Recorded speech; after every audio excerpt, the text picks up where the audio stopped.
Okay, well, this film is on the subject of ancient Egyptian dance, or Iba. In the story of Sinuhe, which is quite an old Egyptian folktale, I suppose you'd say, from Egypt's 12th dynasty, so a long time ago, but filmed in the modern world as a movie called The Egyptian. This tells the story of someone in exile from Egypt for mysterious reasons. Someone has run away and become an exile, and after a while, even though he's successful in his chosen place, new country, he always longs to return to Egypt, and eventually he does. And in the in the story, he kind of reminisces about Egypt and the things that he misses or will miss. And one of the things he's told that he will most miss about Egypt is that when he does eventually die, there won't be any Mu dancers, which is a class of ritual dancers. There won't be any Mu dancers at his funeral. So of all the wonderful things about Egypt that could be pointed out to him that he might miss, the Mu dance, the sacred dance, is the thing that he most misses. So it's easy to pass this over. It just seems like maybe not such an important thing.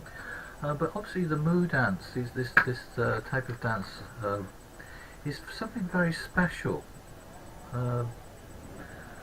Although it's not very well known, I thought it was a good idea to kind of try and speculate about this, because it's right up our street, really. Mu actually means those who belong to the water, so it's difficult to know exactly what that entails, but one possibility is it refers to the ferryman, to the people who ferry you over the river to the other side, which is a kind of nice metaphor of the process of death, but also physically you ferry you over the river now to the desert Necropolis, which if you're in Thebes, which is one main centre, it's actually on the other side of the Nile from the main settlement and temples, at least. So this is an Egyptian spirit dance, also called, most common name for this for dance in Egypt is Iba, but there are many other names, and also specific names for particular types of dance. So what I'm going to do briefly here is an act essentially of reconstruction. It's an attempt to make sense of an Egyptian tradition that in a way we still have a link to, I think, in lots of ways, but I hope I can show that.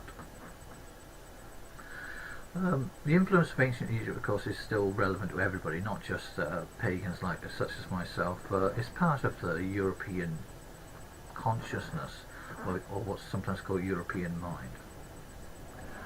But for now, I'm focusing on what might be interesting in this from a kind of neo-pagan, new religious movement point of view. I should say, when I say pagan, I don't follow I suppose the majority view that pagan means country dweller, or whatever. I think that's a possible interpretation, but as far as I know, that interpretation of the word pagan only really got any traction in the West in the scholastic period, in the European Middle Ages. The original meaning, and another possible original meaning, is that it's a kind of new religion, really, of the classical world, and it's really those who haven't signed up. It means civilian is one possible meaning of pagan.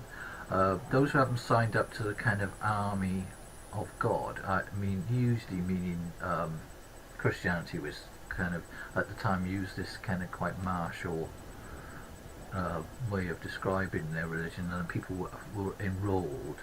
The oath that they took, they're enrolled into almost like a military fraternity in a way, but with religious aims, the army of God. It's not kind of modern time. We have things like the Salvation Army, of course.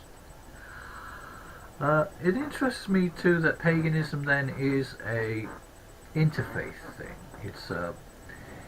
it's a new religion in the classical world that kind of combines lots of other religions. Perhaps you'd say the best bits, the bits that they need to keep,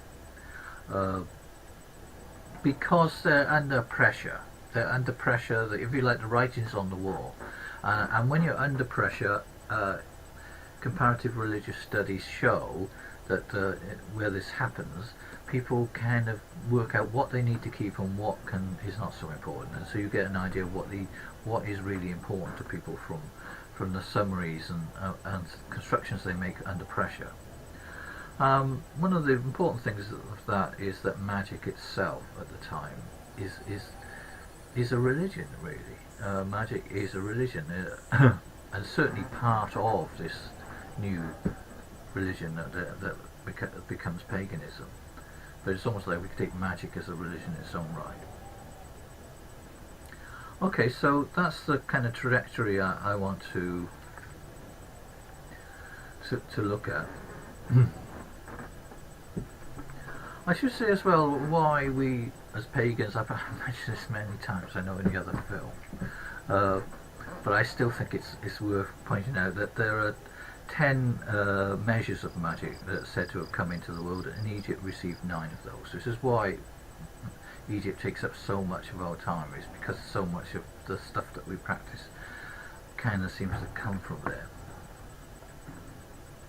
Now, the magical world is currently undergoing something of a revolution in terms of the emergence of various new studies, but primarily there's a kind of collection, a magician's library that was found a long time ago, actually, almost 100 years ago, more than that maybe, which is really only in the last 20 years, or certainly in the last 20 years, or more than that, since 1986, the importance of this collection has really transforming everything, not just studies of classical magic and Egyptian magic, but it's transforming the way everybody else looks at magic, really, in other traditions that are not even supposedly related to magic. So this was a magician's library. So at the time when the world of religion was in the West was kind of changing in the Middle East, and that Christianity was on the rise, and the Abrahamic faiths were coming to the fore, and paganism was supposedly going into some sort of decline. So this maybe explains why this magician's library existed, perhaps because so many books were being burned at the time, say 2,000 years ago, in the time of the Roman Empire, when the Romans were in Egypt. Books were being burnt, especially magicians' books. Magicians themselves were being burnt, to be honest. But certainly there was a kind of an anti-intellectual mood. An awful lot of scientific and technical books were destroyed in that moment, and perhaps some magician is known from other sources that a magician from Upper Egypt, from Thebes, is probably the author, probably is a single author of this whole collection of manuscripts, even though it's quite large. Perhaps he, realizing that the writing was on the wall, or perhaps local conditions, local pogroms in a way, local sort of agitation by Christian groups and other religious groups to kind of get this material and destroy it if they possibly could. Perhaps that's why he thought, as a precaution, he'd do what a lot of people had done when they want to preserve manuscripts. He sealed them up in clay pots and buried them in the desert in a secret spot that he could find later. And if you've ever been to that sort of area, you realise that there are plenty of nooks and crannies that you could hide something that would probably never be visited again for a very long time, unless you really know where you're going.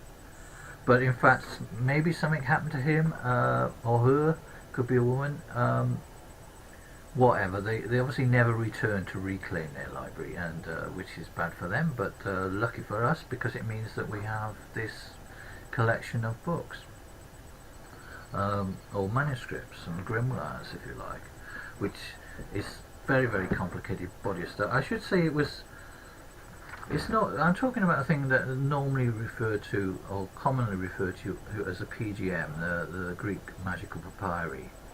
And that name puts you off the scent, really. It's a misnomer because most of these manuscripts, certainly a high percentage of this manuscript is not written in Greek. It's written in the Egyptian tongue, in the Demotic, really. So, but because they kind of eradicated, because of a Greek bias, because of a bias towards Greek culture, they tended to kind of only find interesting or see the Greek collection. So they kind of named it that, and that kind of gives you the impression when you hear that name, the Greek magical papyri, you probably think, oh well, it's all Greek material, it's not Egyptian material at all. But as with so much of this material that we get, the context and the writing and the authorship is actually Egyptian. It's a real centre of learning and synthesis of this sort of material in the ancient world. So that's why often people are trying to rename it now, either the Theban Magical Library or just the Magical Papyri. Less misleading than Greek. Not to say Greek doesn't form an important part of this tradition. It's just, for a long time it put people off the scent in a way. And these works are essentially works of Egyptian magic, whatever the language. The scholars have decided, looking at the material, that someone with that level of skill in and being so multilingual as well, being able to have knowledge of so many different languages, including the Egyptian one and the Greek one, there's only one kind of group of people who really fit that profile, and that's almost certainly an Egyptian priest from Thebes. Obviously doing a bit of work on the side though, and this is probably their own collection. One of the other interesting ways of looking at this collection, I know we haven't gone on to dance yet, I don't know, but I think this is an important context because, they're connected. The dance is a way of giving life to this material. They're connected. You may well have heard of a kind of collection of philosophical texts called the Corpus Hermeticum, which are, I suppose you say, theological or philosophical texts, again made in this same period. They're an attempt to kind of to boil down the essence of truth, especially from an esoteric point of view, and to write that down in a series of Neoplatonic dialogues, I suppose. So the Corpus Hermeticum, again, it has the same context really. And one way of looking at the Corpus Hermeticum, that's the kind of theory, and the underlying religion in the Corpus Hermeticum is Egyptian, essentially, if you look at it closely enough, even if it might be intertranslated into Greek gods and goddesses most of the time. Say for instance in the case of Helios, it's obviously clear that they're talking that they could equally well be talking about the Egyptian god Amun. And the connection, the Corpus Hermeticum could be thought of as the theoretical, and the magical papyri, the Greek magical papyri if you like, that I mentioned just now, they're the practical element of it. Theory and practice, they belong together in lots of ways, and one makes sense of the other.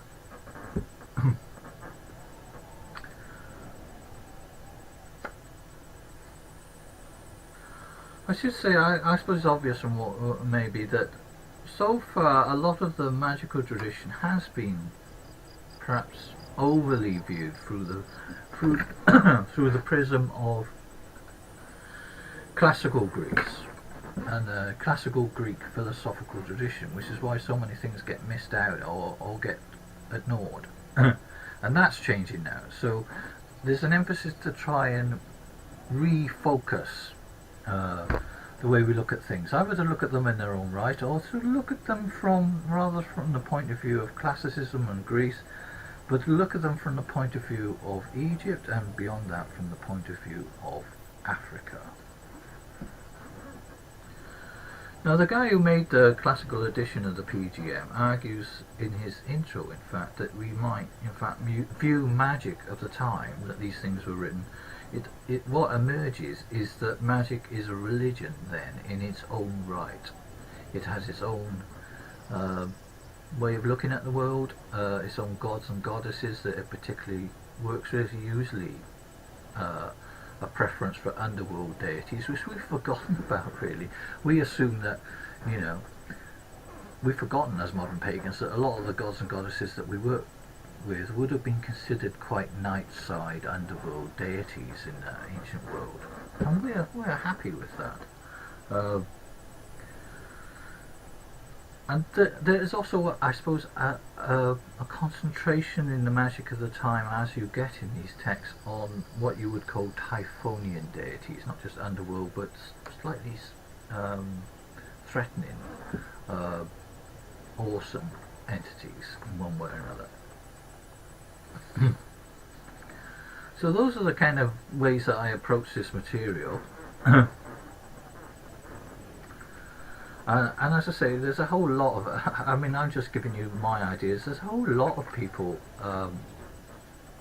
in the contemporary magical community now who are very busily engaged in excavating this rich collection of texts, and it's probably going to take a while before we fully get it on board. And one thing that you spot with all this is there's the continuity from ancient magic over time, over vast periods of time, between prehistoric or the pre-dynastic stuff to even into the modern world, really, which is a theme that I often explore. And as well as continuity of ideas, there's also innovation, right? There's continuity and there's change. New ideas pop up all the time, and new things that are found to be useful for the magician to do. A good example of that would be in the classical period the rise of the mystery cult, which is a kind of religious innovation, really. Nobody's quite sure if it existed like that before. The examples of the cult of Isis and all this kind of stuff that we know of from the classical world, there's some indication that there may have been something like that before, but that's another issue. So whenever we get involved with magic, we're dealing with a religious tradition that's extremely old and familiar, but it always very soon takes us back to our very beginnings, to the origins of things, to the kind of first things that we did, really. And nowhere, I think, is that better illustrated than in the subject of dance, surprisingly.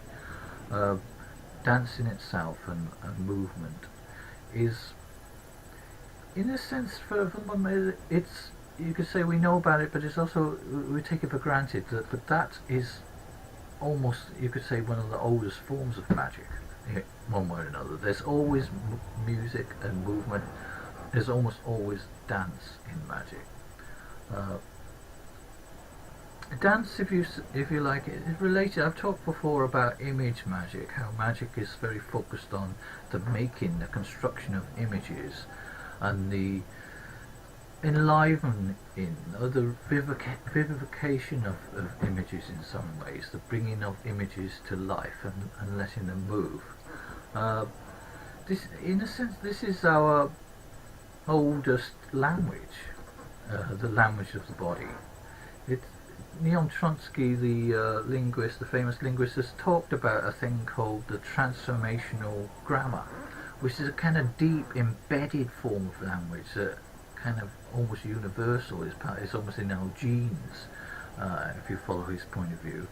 And image magic, music, dance, if anything is going to be the Transformational Grammar, that's where you've got to kind of look, I think, is in this sort of basic language of signs. And dance itself, then, is a form of image magic, of moving images, the making of images one way or another. And some of the pictures I'll show are,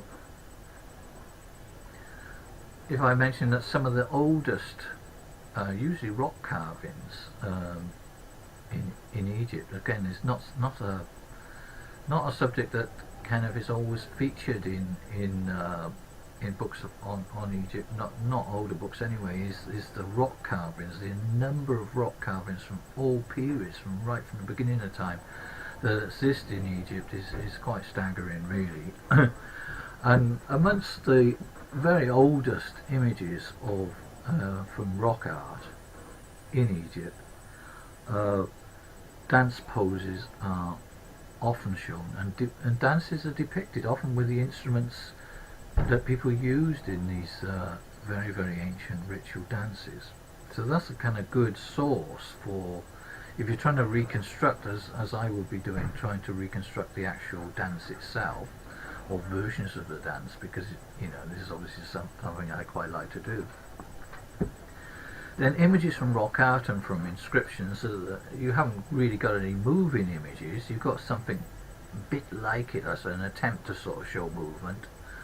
But it's the best that we can do, and we have some other clues, which I'll talk about in another film, about how you might reconstruct and do some of these dances. Plus, I suppose you think some of it is embedded in our consciousness.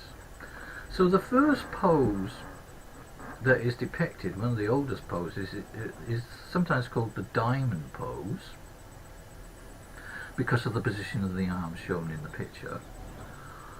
Or perhaps more accurately, you might call it the horned pose. That the arms are raised in that very common image of devotion as a kind of way of depicting the horns of a cow or a bull or whatever, which is such an important image of prestige in Egypt, as it is in many other cultures. The ancient Neolithic, if you like, cattle cult. Extremely important, and the making of that basic sign of the horned god or goddess, the horned animal, is the bread and butter, really, of early dance. It's an incredibly common pose to see, and one that can be reconstructed. I mean, obviously you just got one posture. It's difficult to reconstruct a whole dance from one posture, but obviously they thought that was the most distinctive part of the dance, and you can kind of get an idea, if you put this together with a bit of music, of the sort of things you can do. And we're kind of invoking, what would we invoke in goddesses like Hathor, who was also shown with the horn pose, or just the bull in itself. It's almost all gods in the Egyptian pantheon have a relationship to the bull one way or another. They have an incarnation as a bull. So you should say that dance poses are related to hieroglyphs, to the sacred writing of Egypt. They are, breaks down into basic pictograms or ancient signs. So in a sense, a dance pose is a hieroglyph. It's speaking to you directly. It's making the language directly to you, and often it spells out specific words. I think I give an example of this later. I mean, it might be but it's almost like the word for magic, which is heka. We could almost spell the word for magic in dance without saying it, really. Maybe we could say it at the same time, but if we have the hands raised in the horn pose, which also as a hieroglyph signifies the ka, or soul, perhaps related way. And some of the images of the dancers that I've seen, they also have a special type of costume. They have straps crisscrossing the body in a particular form, and it's obviously important. And one idea I had, which is not, I mean, having looked at other experts' ideas, is that if you put the two together, you're actually, because that looks like the hieroglyph H for he. So you've got the horn symbol and you've got the he symbol, heka, magic. Now, if that seems a completely outrageous idea, I should say I didn't make that up completely. The idea. There's another type of dance known from Egypt, which we would call a pair dance, I suppose, was sort of a pair of two dancers connect with each other. So you've got a pair, and they're kind of gripping each other's hands in a certain pattern. Best if I show you the picture. Now, it's not a random pattern, right? The image that they are depicting is strange. They're actually depicting an object, a particular type of necklace, a gold necklace, which is one of the most common sacred artifacts, in fact, in Egypt. So they're kind of dancing the form which is related to Hathor, the golden one. Through the dance, they're kind of making that hieroglyph of the golden one. They're invoking it really directly through their bodies. So this idea is not at all alien to a way of looking at dance. Dance in Egypt is hieroglyphic, really, one way or another.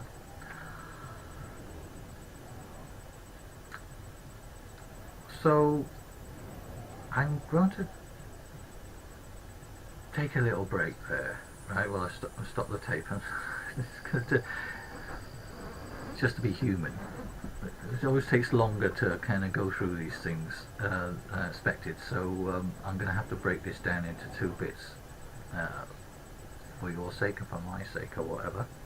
So I'll leave you there. That's the idea that we got to. So we've got magic and we've got hieroglyphs, these sort of sacred signs that are very, very related to magic, the word, the power of the word, and we've got dance, which brings them to life, one way or another.